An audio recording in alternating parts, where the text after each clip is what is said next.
ल यो चाहिँ हाम्रो टिपिकल लोकल रक्सी भनेर चिन्नु अहिले यो चाहिँ चाड विशेष गरी चाडबाडमा बनाइन्छ यो माथि पानी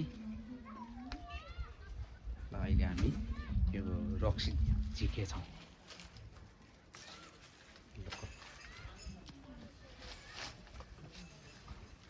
कति जति होला यहाँ लगभग एक पाथी जति रक्सी बसेछ यसरी माघे सङ्क्रान्तिको लागि रक्सी लोकल रक्सी है त यो खाँदा कतिपय औषधिको रूपमा पनि रक्सीलाई लिइन्छ धेरै खाँदाखेरि चाहिँ यसले हानिकारक पक्कै पनि छ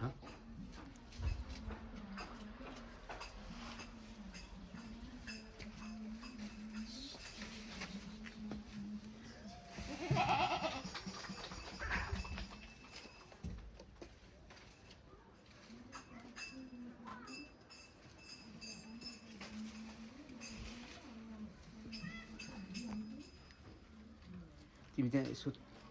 अहिले चलाएको तर बनाएको तिमीले चाहिँ कहाँ सिक्यौ त रक्सी बनाउनु घरमा कति टाइम लाग्छ यो एक बान रक्सी बनाउन 2-3 घन्टा अनि यो कति माना जति खायो भने यसले चाहिँ मान्छेलाई लाग्छ भनौँ न अब कसैलाई रक्सी अब कडा भयो भने थोरै खाइ लाग्छ यो विशेष गरी चाडबाडमा होइन त ल किनेको भन्दा यो राम्रो होइन त घरमा बनाएको हजुर यसमा कट कति जति हालेछ एक बाल्टी मतलब अब अन्दाजी 3 पाथी हालेछ 3 पाथीमा कति रक्सी बस्छ अहिले एक पाथी पर्छ 8-9 माना त्यस्तै 3 पाथी कटको धेरै चाहिँ पर्दैन रक्सी ए थोरै पर्दो रहेछ बेच्ने रक्सीहरू त फेरि धेरै बनाउँछ भन्छ नि त पर्छ होला पानी हालेर पकाउनु भन्छ नि यहाँ पानी हाल्दैन नि अब यो कट फाल्दैन नि काम लाग्छ केलाई फेरि पछि रक्सी पार्न कतिपल्टसम्मलाई यो यही कटले काम दिन्छ मान्छेहरू पार्छ पार्न यो कट भनेको चाहिँ हामीले यो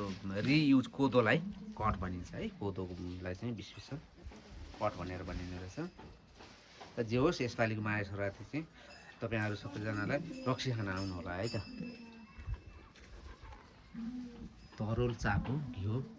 खिचडीको साथ लोकल अर्ग्यानिक रक्सी पनि यहाँ बुहारी नानीले पकाउनु भएको छ